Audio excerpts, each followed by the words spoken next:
Hi అలా guys, welcome to my channel. కల్కి trailer చూస్తారా? ఎలా ఉంది? చాలా బాగుంది కదా. నేను 23 సార్లు చూసా. ఎందుకు బ్రో అన్ని సార్లు చూసావంటే, చూసిన ప్రతిసారి ఏదో ఒక మైక్రో డీటెయిల్ కనిపిస్తుంది. ఆ డీటెయిల్ కనిపించిన ప్రతిసారి కల్కి మూవీ పైన హైప్ అనేది బిల్డ్ అవుతూనే ఉంది. సో చాలా డీటెయిల్స్ కనుక్కున్న తర్వాత హైప్ అనేది ఎక్కడికో వెళ్ళిపోయింది. ఈ హైప్ నేను ఒక్కడే ఉంచుకోవడం ఎందుకు, ఆ డీటెయిల్స్ మీకు కూడా చెప్పి మీ హైప్ కూడా పెంచుదామని చెప్పేసి ఇప్పుడు ఈ వీడియో చేస్తున్నా. సో ఈ వీడియోలో ఆ మైక్రో డీటెయిల్స్ గురించి డిస్కస్ చేద్దాం. సో వీడియోకి వెళ్ళే ముందు మీరు ఎవరన్నా కొత్త మా ఛానల్కి వచ్చి సబ్స్క్రైబ్ చేయకుండా ఈ వీడియో చూస్తుంటే సబ్స్క్రైబ్ చేసుకోండి. అలాగే ఈ వీడియోకి ఇప్పుడు లైక్ అయితే లైక్ చేస్తే నేను ఈ వీడియోకి 500 లైక్స్ ని టార్గెట్ ఇస్తున్నా. సో లైక్ చేసి ఆ టార్గెట్ ని ఫేస్ చేయండి. సో వీడియోకి వెళ్దామా? ఫస్ట్ ఈ పిక్ లో చూడండి అశ్వత్థామ హైట్ అండ్ దీపికా పడుకున్న హైట్.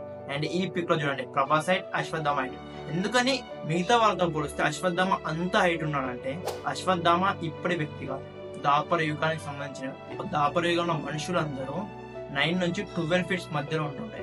సో అందుకని చెప్పేసి అశ్వత్థామ హైట్ అలా ఉంది, మిగతా వాళ్ళ హైట్ ఇలా ఉంది. నాకెందుకు విజేంద్ర ప్రసాద్ గారు వేదవ్యాసుడు ఏమనిపిస్తుంది, సప్త చిరంజీవుల్లో ఒక్కడైన వేదవ్యాసుడు క్యారెక్టర్ విజేంద్ర ప్రసాద్ గారు చేస్తున్నారేమనిపిస్తుంది. ఎందుకు బ్రో అలా అంటున్నామంటే, సో విజేంద్ర ప్రసాద్ క్యారెక్టర్ ని అబ్జర్వ్ చేస్తే అన్ని తెలిసినట్టు చెప్తున్నాడు. 6000 సంవత్సరాల క్రితం అది జరిగింది, భూమి మొత్తం పీల్చేస్తే అక్కడ అన్ని ఉంటాయి, వాళ్ళ పాపం పండింది, సో ఒకటి రాబోతున్నాడు, ఇలా అన్ని తెలిసినట్టే చెప్తున్నాడు కదా. సో అక్కడ మొత్తం తెలిసింది వేదవ్యాసుడికి ఒక్కడికి. ఎందుకంటే కల్కి పురాణం, కల్కి స్టోరీ రాసింది వేదవ్యాసుడు కాబట్టే. సో వేదవ్యాసుడికి అన్ని తెలుసు. ఇక్కడ విజేంద్ర ప్రసాద్ క్యారెక్టర్ ని అబ్జర్వ్ చేస్తే అన్ని తెలిసినట్టే ఉంది కాబట్టి విజేంద్ర ప్రసాద్ గారు వేదవ్యాసుడు ఏమో నాకు అనిపించడం ఎందుకు, ఇది మాత్రం ఫిక్స్. మాక్సిమం వేదవ్యాసుడు అయ్యే ఛాన్స్ ఉంది విజేంద్ర ప్రసాద్ గారి క్యారెక్టర్. ఇన్ని రోజులు మనం ప్రభాస్ భైరవే కల్కి అనుకున్నాం, కానీ కాదు. దీపిగా పడుకునే కడుపులో పుట్టబోయే నవ శిశువే కల్కి. ఆ కల్కిని రైడర్స్ చంపేయడానికి ట్రై చేస్తారు. అశ్వత్థామ రైడర్స్ నుంచి సుమితని అండ్ కల్కిని కాపాడతారు. మరి ప్రభాస్ భైరవ కల్కి కాదంటే అయ్యే ఛాన్స్ కూడా ఉంది. ఆ రైడర్స్ కల్కి పుట్టక ముందే ఎందుకు చంపడానికి ట్రై చేస్తారంటే, మన దాపర యుగంలో కూడా కృష్ణుడు పుట్టకన ముందే వాళ్ళ మామ కంసుడు కృష్ణుడు చంపడానికి ట్రై చేస్తాడు. ఇప్పుడు ప్రజెంట్ కూడా అదే జరుగుతుంది. కల్కి పుడితే వాళ్ళ నాశనం పక్కా అని చెప్పేసి పుట్టక ముందే చంపడానికి రైడర్స్ ప్రయత్నిస్తారు, కానీ పుడతాడు, రైడర్స్ ని చంపేస్తాడు. ఇక్కడ విలన్స్ మొత్తం అసెంబుల్ అయినప్పుడు వాళ్ళతో పాటు ఒక పెద్ద పులి ఉంటది. ఇది మామూలు ఉండే పెద్ద పులి కాదు, ఎందుకంటే దాని దంతాలు చాలా పెద్ద ఉన్నాయి. ఇప్పుడున్న దంతాలేమో ఇంతింతే ఉంటాయి, కానీ దాని పనులు చాలా పెద్ద ఉన్నాయి. నాకు తెలిసి ఫ్యూచర్ లో ఏదో ప్రయోగాలు చేస్తే ఆ దంతాలు అలా వచ్చి ఉంటాయి, మామూలు పులి కాకుండా. ఇంకొకటి గమనించారా, ఈ మొత్తం ట్రైలర్ లో, ఈ మొత్తం మూవీలో మనిషి కాకుండా వేరే జంతువు ఏదైనా ఉందంటే అది ఈ పులి మాత్రమే. అశ్వత్థామ ఇన్ని రోజులు ఈ పాడుపడ్డ మొత్తం మూసుకుపోయిన మట్టిలో కూరుకుపోయిన గుడిలోనే ఉంటాడు. ఆ పిల్లవాడి సాయంతోనే బయటకు వస్తాడని నేను అనుకుంటున్నా. ఆ పిల్లాడు అశ్వత్థామ కలిసిన షాట్స్ చాలా ఉన్నాయి, కాబట్టి చూడండి ఇక్కడ ఇక్కడ ఇక్కడ ఇలా చాలా చోట్ల అశ్వత్థామ ఆ పిల్లాడు ఉన్నాడు. సో వాళ్ళిద్దరి మైత్రి అనేది కంటిన్యూ అవుతుంది.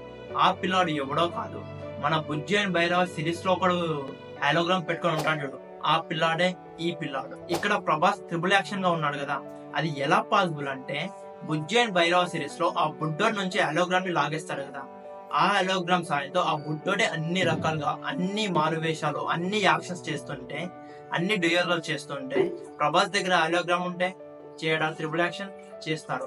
బట్ ఎందుకని ఆ ట్రిపుల్ యాక్షన్ చేశారంటే, అశ్వత్థామ ఇన్మోర్టల్ కదా, చాలా శక్తివంతుడు. ప్రభాస్ ఏమో నార్మల్ ఒక బాంటి ఆడతారు. సో అశ్వత్థామను ఎదిరించడానికి, అశ్వత్థామని కన్ఫ్యూజ్ చేయాలన్న ఉద్దేశంతో ఆ 3 క్యారెక్టర్స్, అసలైన ప్రభాస్ ఎవరో తెలియదు కదా, ఆ 3 ఉంటే ఆ ఉద్దేశంతోనే అశ్వత్థామ నుంచి తను కాపాడుకోవడానికి లేకపోతే ఎదిరించడానికే ఈ 3 క్యారెక్టర్స్ చేశాడని నేను అనుకున్నా. హాలోగ్రామ్ సాయంతో ప్రభాస్ కి కొంచెం వేటకారం ఎక్కువ, కొంచెం కాదు చాలా వేటకారం ఎక్కువ. కాస్త ఈ షాట్ లో చూడండి, చూసారు కదా క్లిప్, ఎంత ఫన్నీగా ఉంది. పైగా ఈ ట్రిపుల్ యాక్షన్ చేసినప్పుడు కూడా అశ్వత్థామను కన్ఫ్యూజ్ చేయడానికి ఇలా వింత వింత చేష్టలు చేస్తుంటాడు. సో దీన్ని బట్టి ప్రభాస్ కి భైరవకి వెటకారం చాలా ఎక్కువ అని చెప్పేసి మనం అర్థం చేసుకోవాలి. ఈ 5 స్టార్ బంటి ఎవరో కాదు, దీపికా పడుకునే. ఆమె పేరు సమ్ 80, అంటే ఆ ల్యాబ్ లో ఆమె 80వ స్టూడెంట్ అని. ఆమె వర్క్ ఏంటంటే ఫర్టల్ ల్యాబ్ స్టూడెంట్, అంటే ల్యాబ్ పర్పస్ లో ఆమెను యూజ్ చేస్తుంటాడు. This is my favourite shot in entire trailer. అదే బుజ్జి స్పీడ్ గా వస్తే అశ్వత్థామ ఎగిరితంతే బుజ్జి అక్కడ అయిపోతుంది చూడండి.